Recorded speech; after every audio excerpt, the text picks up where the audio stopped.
అధికారంలో మన పార్టీ ఉన్నప్పుడు గల్లా ఎగరేసుకొని ఏమని చెప్తాం? నేనే గెలుస్తున్నా, మా రాష్ట్ర ప్రజలు కూడా నాకే ఓటేస్తున్నారు, నా పని తీరును చూసి, నా మాట తీరును చూసి, నా తొండల మాటను చూసి, నా యొక్క బజారు మాటను చూసి నాకే ఓటేయబోతున్నారని మాట వరుసకైనా చెప్పాలి. కానీ ముఖ్యమంత్రి రేవంత్ రెడ్డి మాట వరుస కాదు, కూడా ఆలోచన దిశ వైపు కూడా లేదు. ఆయన మొహంలో భయం భయం అవపడుతుంది. భయం గజ గజ గజ వణుకుతున్నాడు. ఈ మున్సిపల్ ఎన్నికలు అయిపోగానే కేసీఆర్ బయటికి వెళ్తాడు, సభలు పెడతాడు. ఇక ఆయన ఉద్యమం అప్పుడు ఆ కాలంలో 2001లో ఉద్యమం జరిపినప్పుడే ఆనాడు 3G 4G 5G ఏ జీలు లేని నాడే ఉద్యమాన్ని తారాస్థాయికి చేర్చినోడు. ఈరోజు అన్ని సోషల్ మీడియా, అసలు బీఆర్ఎస్ పార్టీ సోషల్ మీడియా అంటే కేంద్రమే భయపడుతుంది. అటువంటి బీఆర్ఎస్ పార్టీ సోషల్ మీడియాలో కేసీఆర్ గారికి ఇట్లా సభలు పెడితే లక్షలలో వ్యూస్, ఎక్కడ చూసినా కూడా ఇక ఆయన వీడియోలే పడతాయి. ఇక నా వల్ల కాదని రేవంత్ రెడ్డి మానసికంగా కృంగిపోతున్నాడు, ఏడుస్తున్నాడు, మూలను పట్టుకొని రోధిస్తున్నాడు, గోడున ఏడుస్తూ ఉన్నాడు ముఖ్యమంత్రి రేవంత్ రెడ్డి. అయితే నేను ప్రెస్ మీట్లో కూర్చొని రేవంత్ రెడ్డి గారు ఎన్ని సభలు పెట్టిన తర్వాత ఒకటి రావాలి, అది నేనే సభలు పెట్టుంటే ఏమైనటువంటి ప్రజా ఆదరణ ఫుల్లుగా ఉంది, ప్రజలు మమ్మల్ని మళ్ళీ కోరుకుంటున్నారు, ఉచిత బస్సు అంటుర్రు, లాగులో తొండలు అంటుర్రు, నన్నే కోరుకుంటుర్రు అని చెప్పాలి. కానీ ముఖ్యమంత్రి రేవంత్ రెడ్డి గన్ని సభలు పెట్టి ఎన్ని గెలుస్తామో మాకు తెలియదు అంటాడు, ఎన్ని గెలుస్తామో మాకే తెలియదు అంటాడు. ఒకసారి గా ముచ్చట్ని మీరే వినండి. ఎన్ని గెలుస్తామో చెప్పలేం, మున్సిపల్ ఫలితాలపై అంచనా వేయలేదు, మీడియాతో రేవంత్ రెడ్డి పోలింగ్కు ముందే చేతులెత్తేసిన సీఎం, ఫోరెన్సిక్ ల్యాబ్ ప్రమాదంపై దాటవేత. అయితే రేవంత్ రెడ్డి ఏమో టెన్షన్లో ఉన్నాడు. ఇక ఎట్లా టెన్షన్లో ఉన్నాడంటే, అసలు ఒకటి, నేను ఏం చేసినా కూడా బీఆర్ఎస్ పార్టీ వాళ్ళకి ఎట్లా తెలిసిపోతుంది, నేను ఏది కూడా ఇది దోసుకుందామని ఏదో ఒకటి ప్లాన్ చేస్తున్నాం, మేము ఢిల్లీలో పోయి మాట్లాడుకున్న వీళ్ళకి ఎట్లా తెలుస్తుంది, మేము దావోస్కు పోయి ముచ్చట మాట్లాడుకున్న వీళ్ళకి ఎట్లా తెలిసింది, నేను దుబాయ్లో పోయి టీవీ పలగొట్టింది వీళ్ళకి ఎట్లా తెలిసింది అనుకుంటూ ఆయన నా బాడీలోకి ఇట్లా ఏమైనా అదేదో సినిమా ఉంటుంది ధృవ మూవీ అనుకుంటారు, ఆ రామ్ చరణ్ హీరో గారి యొక్క బాడీలో అదొకటి పెట్టేస్తారు.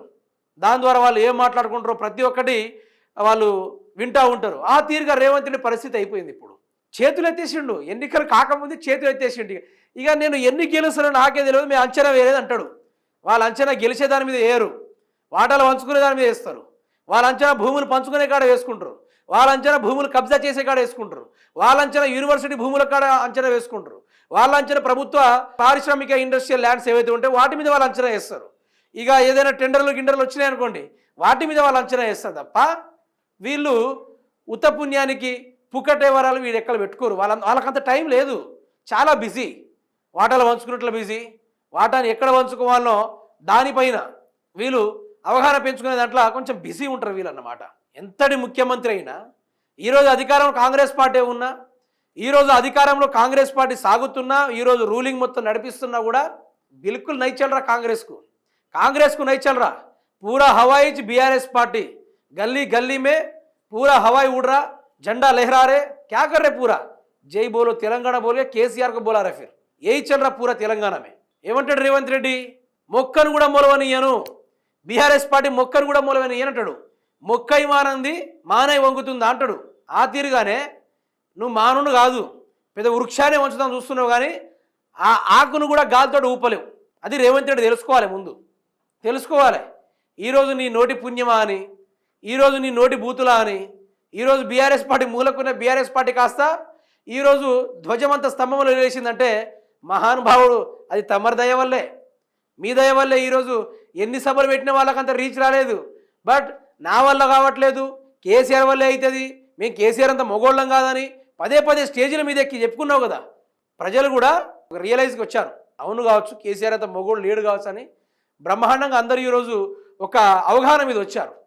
దీని లెక్కన మున్సిపాలిటీ బీఆర్ఎస్ కొట్టబోతుందని ఆయన నోటి ద్వారా మనకు అవపడతా ఉంది, వినబడతా ఉంది.